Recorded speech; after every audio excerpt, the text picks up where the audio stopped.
Shalom dan puji Tuhan atas kebaikan Tuhan pada setiap kita, sehingga hari ini kita boleh bersama lagi mendengar mempelajari pelajaran sekolah Sabat kita, pelajaran yang ke-11 yang bertajuk Apalagi Aku Boleh Lakukan. Untuk memulai pembelajaran kita, mari kita berdoa terlebih dahulu.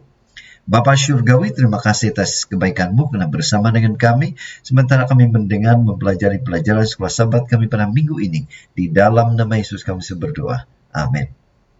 Sekali lagi saudara, pelajaran sekolah Sabat kita bertajuk Apalagi Aku Boleh Lakukan. Yang menjadi pertanyaannya ialah, apalagi yang Tuhan boleh lakukan untuk kita?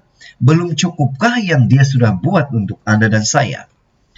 Nah, firman Tuhan sebagai ayat hafalan kita dalam Yohanes 18 ayat 37 mengatakan, maka kata Pilatus kepadanya, jadi engkau adalah raja? Jawab Yesus, engkau mengatakan bahwa aku adalah raja.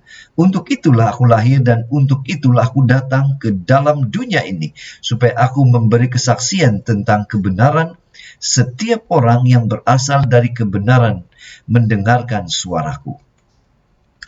Untuk mempelajari pelajaran kita pada minggu ini, ada baiknya kita baca ayat-ayat seperti yang tertera di skrin Anda. Pendahuluan sekolah Sabat. Setan dan pengikutnya telah mempertikaikan watak Tuhan di hadapan para malaikat dan seluruh alam semesta. Di bumi ini, hanya segelintir daripada kita yang percaya bahwa Tuhan itu kasih dan bahwa Dia mengambil berat tentang kita. Nah, apakah yang Tuhan boleh lakukan untuk membenarkan wataknya? Bagaimanakah Dia dapat meyakinkan para malaikat dan semua makhluk ciptaannya tentang ketulusan kasih-Nya terhadap mereka? Untuk memahami ini saudara, kita akan membahas mengikut topik-topik yang tertera di skrin kita. Kita masuk di tajuk yang pertama, yaitu Kristus adalah pemenang. Nah, apa bukti Yesus adalah pemenang? Adakah Anda yakin Kristus sudah menang? Wahyu 3:21 mengatakan, barang siapa menang, ia akan kududukan bersama-sama dengan aku di atas takhtaku, sebagaimana aku pun telah menang dan duduk bersama-sama dengan Bapakku di atas takhtanya. Setan mendakwa bahwa watak Tuhan adalah seperti seorang zalim. Tetapi apakah watak setan yang sebenar? Pertama, dia adalah seorang penipu. Wahyu 12 ayat 9. Dia adalah seorang pembunuh. Yohanes 8 ayat 44. Dia adalah seorang pendakwa. Wahyu 12 ayat 10 dan Zakaria 3 ayat 1 hingga 2. Dia juga adalah seorang perampas. 1 Yohanes 5 ayat 19. Nah, disebabkan pembohongannya, dia telah merampas kekuasaan Adam atas bumi, menjadikannya penguasa dunia ini sementara.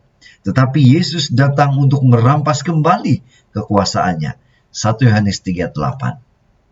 Melalui kehidupannya, Yesus memberi kesaksian tentang kebenaran.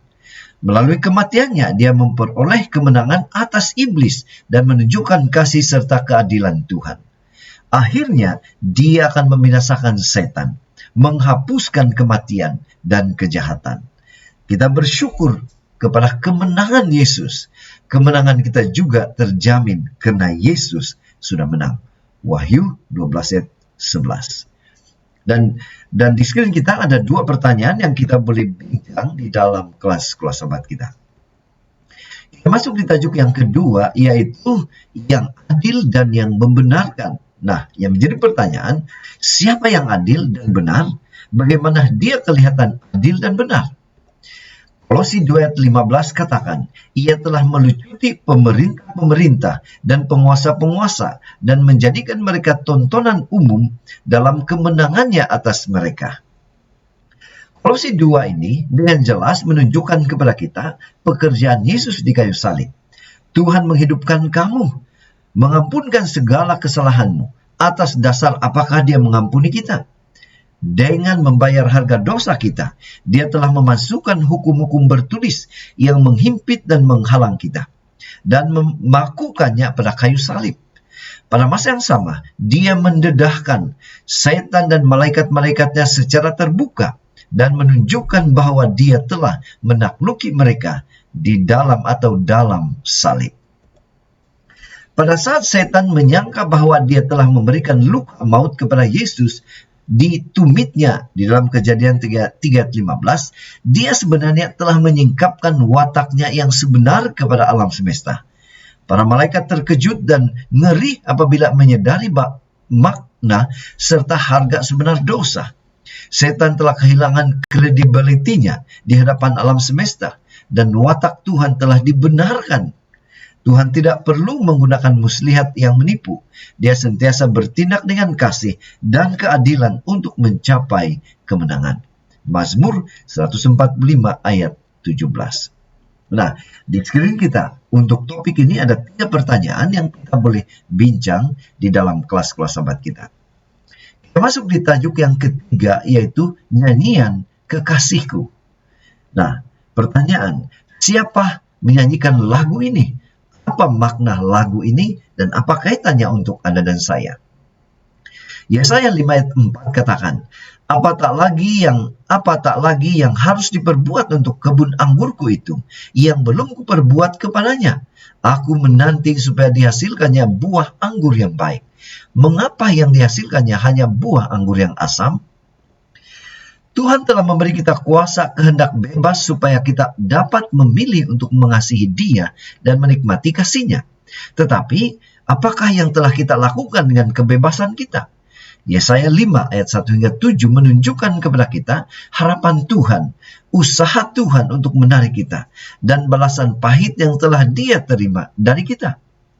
Satu pertanyaan menyerlah dalam perumpamaan ini ialah, apakah lagi yang dapat dilakukan bagi kebun anggurku yang belum kulakukan terhadapnya?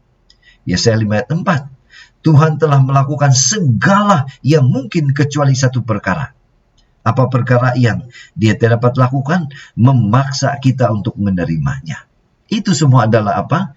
Pilihan dari tangan kita, pilihan kita. Oleh itu, dapat satu jemputan. Sekarang, hakimilah antara aku dan kebun anggurku. Kita memang layak untuk dicabut. Tetapi syukur kepada Yesus, kita masih mempunyai peluang untuk berhenti menjadi anggur yang masam dan mula menghasilkan buah bagi hidup yang kekal. Bagaimanakah Anda akan menggunakan kuasa kehendak bebas Anda? Pilihan itu. Apa keputusan kita? Sama ada kita mau menjadi anggur yang asam atau anggur yang sesuai kehendak Tuhan. Pilihan di tangan kita. Di screen kita ada 3 pertanyaan yang kita boleh bahas bincang yang berkaitan dengan topik sebentar tadi. Kita masuk di tajuk yang keempat, yaitu perumpamaan Kristus mengenai kebun anggur. Yang menjadi pertanyaan, apa makna perumpamaan Yesus ini? Matius 21 ayat 38 mengatakan, tapi ketika penggarap-penggarap itu melihat anaknya itu, mereka berkata seorang kepada yang lain, ia adalah ahli waris, mari kita bunuh dia, supaya warisannya menjadi milik kita.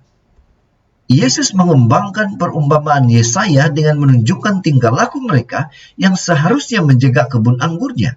Bukan saja mereka enggan memberikan kepada Tuhan apa yang menjadi haknya, tapi mereka juga menganiaya, malah membunuh utusan-utusan Tuhan, yaitu para nabi.